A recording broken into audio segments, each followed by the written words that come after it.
அறிவோம் ஆன்மீக நாமம் அன்பர்களுக்கு என்னுடைய பணிவான வணக்கம்.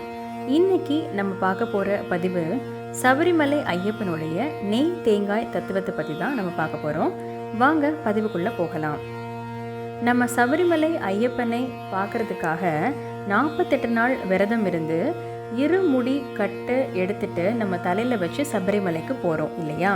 இந்த இருமுடி அப்படிங்கிறது இரு முடிகள். அது என்ன அப்படின்னா, ஒன்று முன்முடி, இன்னொன்று பின்முடி.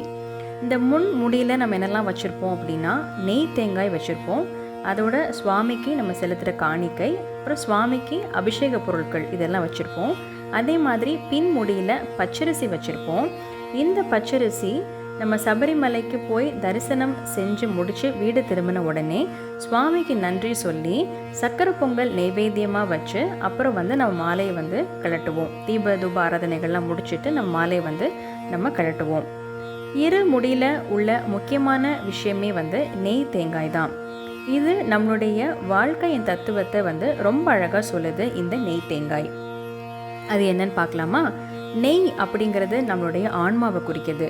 தேங்காய் அப்படிங்கிறது நம்மளுடைய உடலை குறிக்குது.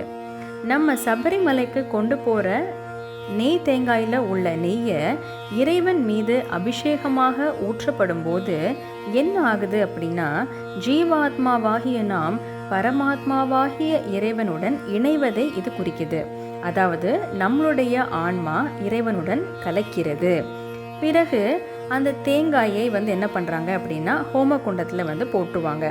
நம்மளுடைய வாழ்க்கையின் இறுதி கட்டமாக நம்மளுடைய உடலில் உள்ள ஆன்மா பிரிந்ததும் நம்மளுடைய உடல் என்ன ஆகிறது அப்படிங்கிறத இது ரொம்ப அழகாக விளக்குது. எவ்வளோ அழகாக வாழ்க்கை தத்துவத்தை இந்த நெய் தேங்காய் நமக்கு கொடுத்துருக்கு இல்லையா? அதாவது ஆன்மாவை இறைவனுக்கும் உடலை அக்னிக்கும் அர்ப்பணிப்பதை இது உணர்த்துகிறது. இந்த இரு முடியை முதல்ல எடுத்துட்டு போனதே நம்மளுடைய ஐயப்ப சுவாமி தான். ஒரு முறை புலிப்பாலை கொண்டு வர ஐயப்ப சுவாமி காட்டுக்கு போன போது அவருடைய தந்தையான ராஜசேகர மன்னன் இருமுடியை கொடுத்து கெட்டுப்போகாத நெய்யாலான உணவுகளை ஒரு பகுதியிலையும் உடனே சாப்பிடக்கூடிய உணவுகளை மற்றொரு பகுதியிலையும் கட்டி கொடுத்தாரு. அதே பழக்கத்தை தான் நம்ம இன்று வரை கடைபிடித்து கொண்டே வருகிறோம். இந்த பதிவில் இருமுடி மற்றும் இருமுடியில் உள்ள நெய் தேங்காய், அந்த நெய் தேங்காய் நமக்கு சொல்கிற தத்துவத்தை நம்ம தெரிஞ்சுக்கிட்டோம். உங்களுக்கு கண்டிப்பாக உபயோகமாக இருக்கும்னு நான் நம்புகிறேன். மேலும் மற்றொரு பதிவில் நான் உங்களை சந்திக்கிறேன். அதுவரை நன்றி, வணக்கம்.